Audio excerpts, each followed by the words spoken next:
Welcome Strategy Battle Gamers to another GBHL YouTube video. We are here at the Desolation of Stockport with your roving reporter Damien O'Byrne. And today I'm joined by Jon, who has travelled all the way from Holland. Holland. Yeah. That is dedication. Thumbs up for that. Travelling from Holland. Yeah. So obviously then, first question, what brought you here? A few guys on a YouTube channel were like, I'm doing a tournament, want to come over. So I've not played a tournament in, I don't know, a few months. So I thought I'll just head over and get a few games in. So I took 6 days off and got there. And had a big trip. Yeah. That is a monumental effort. I thought a 4-hour drive was pretty good. So what is your travel time from home to here? Had to travel to Amsterdam. That took about an hour. Had 3 hours of waiting time for the plane. The plane took 1 hour. Then I had to come over to Stockport itself. It took about an hour.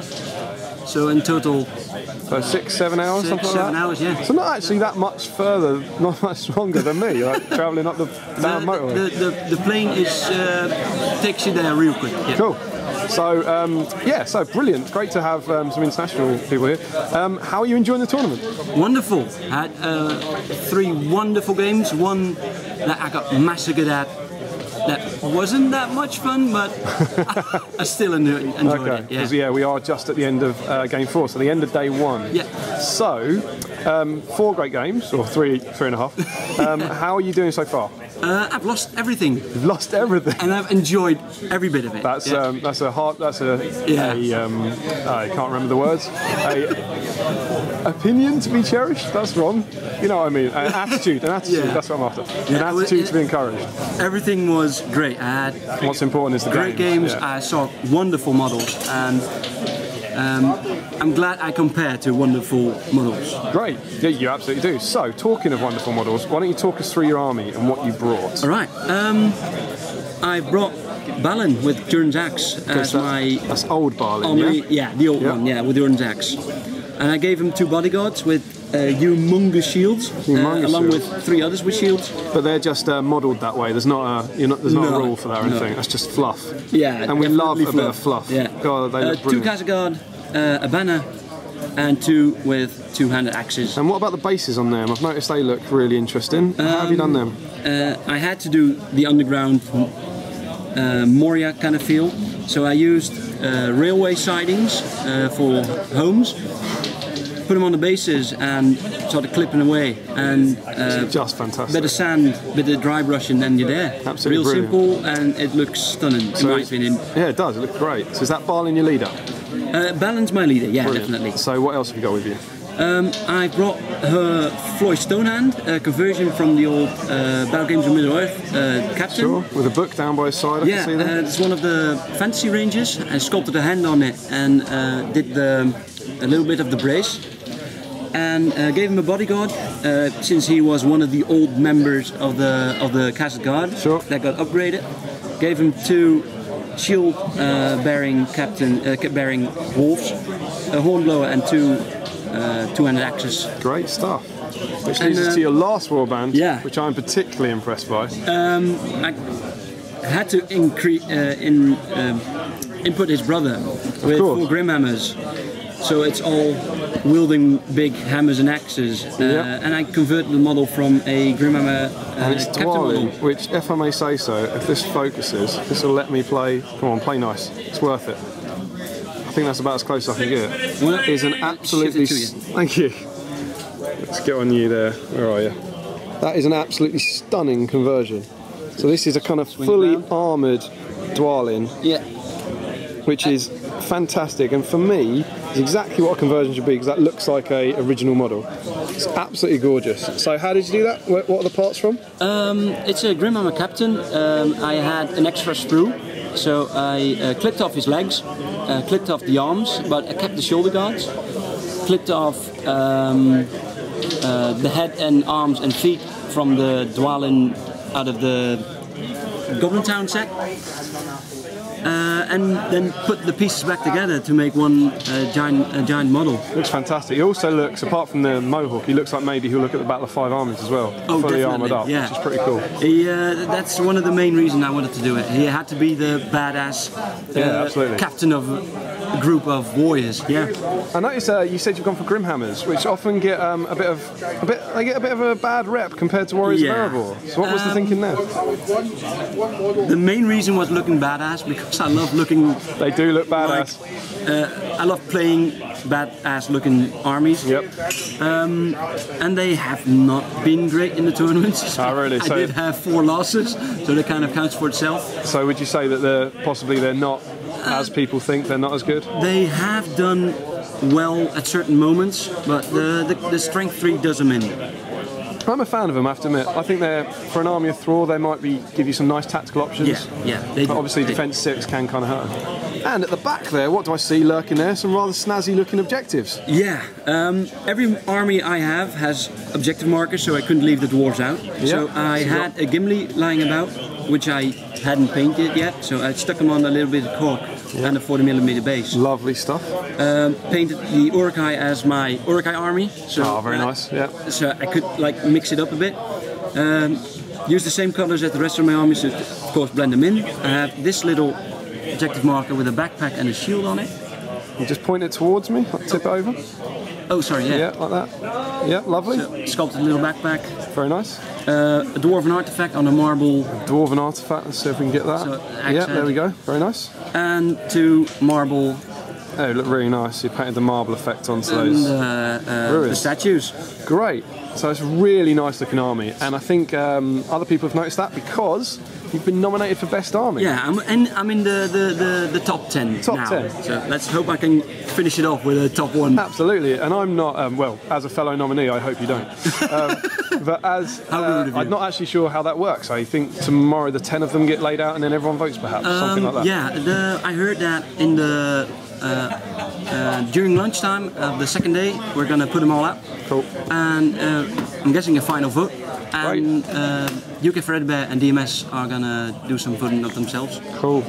So good luck with that. Thank you. You know, the impartial part of me hopes you win. It's very great to see a kind of international winner, which would be great. So, great army, and what about your games? How's your army been doing on the table? I came in early to the tournament, so I had 2 practice runs. Lost both of them as well. But the thing is playing with these dwarves really needs to be tactically sound, because you don't have any spear support.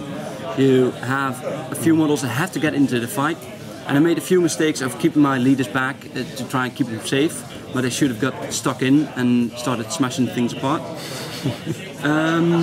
So I made mistakes on my part. The dwarves did good, because they can chop through everything if you use your piercing strike, use your two-hand weapons.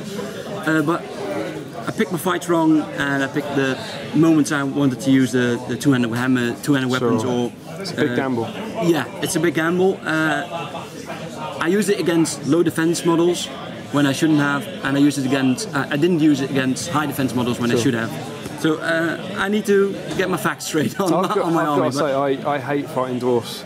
I hate the defense. High defense did help me though, yeah. And I've as a dwarf player myself today, it's been great seeing the other side of it, where they just don't die.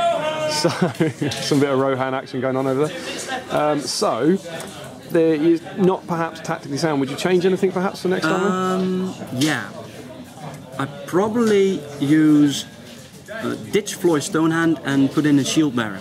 Sure, the shield bearer is very popular here. Yeah. And Floyd's rules not been doing enough for you, don't think? No, and that's mostly because I don't actually have the feeling right for when to use his ability.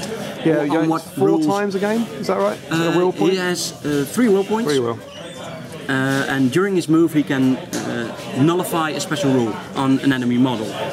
And he regains will points when any dwarf in the army kills a multi-wound model or a hero model. Yeah.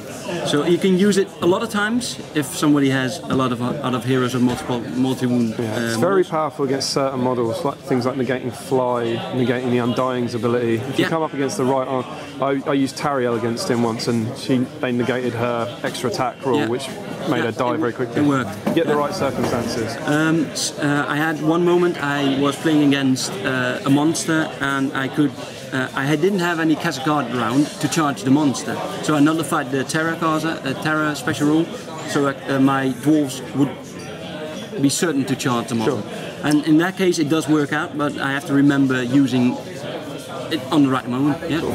So I should ask a couple of questions about this. As an international student. Sorry, I'm a lecturer. It's in my head. As an international player, what's the SBG scene like in Holland? It's been a bit of a rise of late. People in my local gaming club have been promoting it extra, and they've been promoting it, and they even got 40k and fantasy players to play the Hobbit SBG again.